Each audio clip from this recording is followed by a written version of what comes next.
ಎಲ್ಲರಿಗೂ ನಮಸ್ಕಾರಗಳು. ಕಲಿಕಾ ವೃಕ್ಷ ಚಾನಲ್ಗೆ ಸ್ವಾಗತ.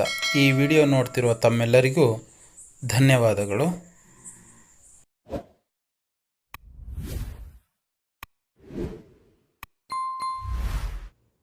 ಐದನೇ ತರಗತಿಯ ಒಟ್ಟಿಗೆ ಬಾಳುವ ಆನಂದ ಪಾಠದಲ್ಲಿ ಬರುವ ಪ್ರಶ್ನೆಗಳಿಗೆ ಉತ್ತರಗಳನ್ನು ಈಗ ಮಾಡೋಣ.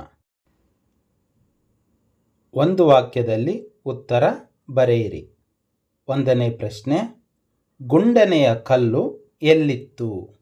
ಉತ್ತರ, ಗುಂಡನೆಯ ಕಲ್ಲು ಮರದ ಕೆಳಗೆ ಇತ್ತು. ಎರಡನೇ ಪ್ರಶ್ನೆ, ಬೇವಿನ ಮರವನ್ನು ಜನ ಏನೆಂದು ಕರೆಯುತ್ತಿದ್ದರು? ಉತ್ತರ, ಬೇವಿನ ಮರವನ್ನು ಜನ ಅಮ್ಮನ ಮರ ಎಂದು ಕರೆಯುತ್ತಿದ್ದರು.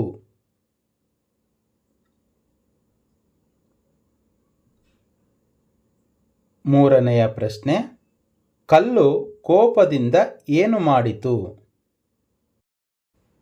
ಉತ್ತರ, ಕಲ್ಲು ಕೋಪದಿಂದ ಉರುಳಿ ಉರುಳಿ ಬೇವಿನ ಮರದಿಂದ ದೂರ ಹೋಗಿತು. ನಾಲ್ಕನೇ ಪ್ರಶ್ನೆ, ಮರ ಕಡಿಯುವವರು ಏನೆಂದು ಹೇಳಿ ಹೊರಟು ಹೋದರು? ಉತ್ತರ, ಮರ ಕಡಿಯುವವರು ಇದು ಅಮ್ಮನ ಮರ, ಕಡಿಯುವುದು ಬೇಡ ಎಂದು ಹೇಳಿ ಹೊರಟು ಹೋದರು.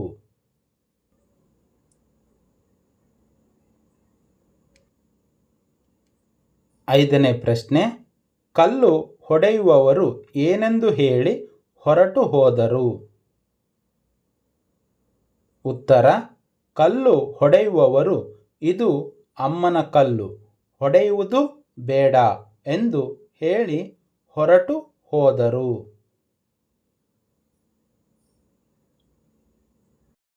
ಎರಡು ಮೂರು ವಾಕ್ಯಗಳಲ್ಲಿ ಉತ್ತರ ಬರೆಯಿರಿ. ಒಂದನೇ ಪ್ರಶ್ನೆ, ಜಂಬದಿಂದ ಬೇವಿನ ಮರ ಅಮ್ಮನ ಕಲ್ಲಿಗೆ ಏನೆಂದು ಹೇಳಿತು? ಉತ್ತರ, ನಾನು ಅಮ್ಮನ ಮರ, ನೀನು ನನ್ನ ಕೆಳಗಿರುವುದರಿಂದ ನಿನ್ನನ್ನು ಅಮ್ಮನ ಕಲ್ಲು ಎಂದು ಜನ ಕರೆಯುತ್ತಾರೆ ಎಂದು ಹೇಳಿತು.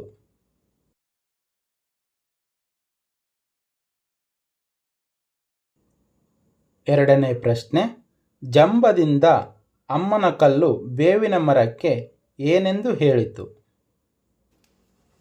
ಉತ್ತರ, ಜಂಬದಿಂದ ಅಮ್ಮನ ಕಲ್ಲು, ನಾನು ಅಮ್ಮನ ಕಲ್ಲು, ನನ್ನ ಪಕ್ಕದಲ್ಲಿ ನೀನಿರುವುದರಿಂದ ನಿನ್ನನ್ನು ಅಮ್ಮನ ಮರ ಎಂದು ಕರೆಯುತ್ತಾರೆ ಎಂದು ಹೇಳಿತು.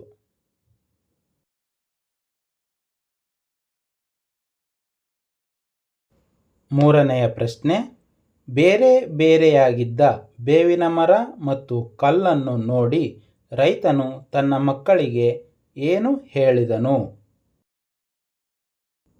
ಉತ್ತರ, ಅಮ್ಮನ ಕಲ್ಲು ಮತ್ತು ಅಮ್ಮನ ಮರವು ಬೇರೆ ಬೇರೆಯಾಗಿರುವುದನ್ನು ನೋಡಿ ರೈತ ತನ್ನ ಮಕ್ಕಳಿಗೆ, ಇದು ಬರೀ ಬೇವಿನ ಮರ, ಇದನ್ನು ನಾಳೆ ಕಡಿಸಿ ನೇಗಿಲು ಚಕ್ರವನ್ನು ಮಾಡಿಸು ಮತ್ತು ಕಲ್ಲನ್ನು ಹೊಡೆಸಿದರೆ ಆ ಕಲ್ಲನ್ನು ನೇಗಿಲಿಗೆ ಕಟ್ಟಿ ಉಳುಮೆ ಮಾಡಬಹುದು ಎಂದು ಹೇಳಿದ.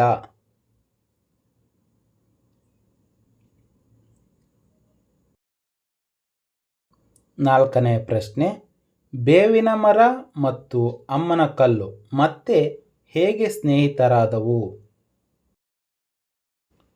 ಉತ್ತರ, ರೈತನು ತನ್ನ ಮಕ್ಕಳಿಗೆ ಹೇಳಿದ ಮಾತುಗಳಿಂದ ಭಯಪಟ್ಟು ಕಲ್ಲು ಮರಕ್ಕೆ ನಾನು ಬರಲಾ ಎಂದು ಕೇಳಿತು. ಮರವು ಬೇಗ ಬಾ ಎಂದು ಹೇಳಿತು. ಮರದಿಂದ ಕಲ್ಲು, ಕಲ್ಲಿನಿಂದ ಮರವು ಸುಖವಾಗಿರುವುದು ಎಂದು ಎರಡಕ್ಕೂ ತಿಳಿದು ಮತ್ತೆ ಸ್ನೇಹಿತರಾದರು.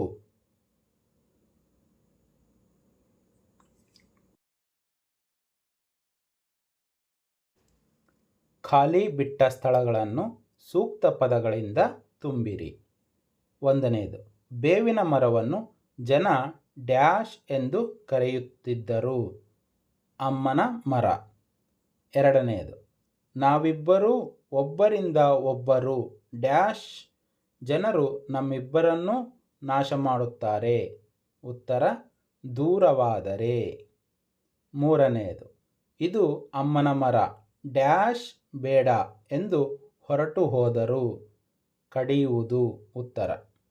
ನಾಲ್ಕನೆಯದು, ಕಲ್ಲು ಹೊಡೆಯುವವರು ಬಂದು ಇದು ಅಮ್ಮನ ಕಲ್ಲು ಡ್ಯಾಶ್ ಬೇಡ ಎಂದು ಅವರು ಹೊರಟು ಹೋದರು. ಉತ್ತರ, ಒಡೆಯುವುದು. ಐದನೆಯದು, ಎಲ್ಲರೂ ಡ್ಯಾಶ್ ಬಾಳಿದರೆ ಎಲ್ಲರೂ ಡ್ಯಾಶ್ ಇರಬಹುದು. ಉತ್ತರ, ಒಟ್ಟಾಗಿ.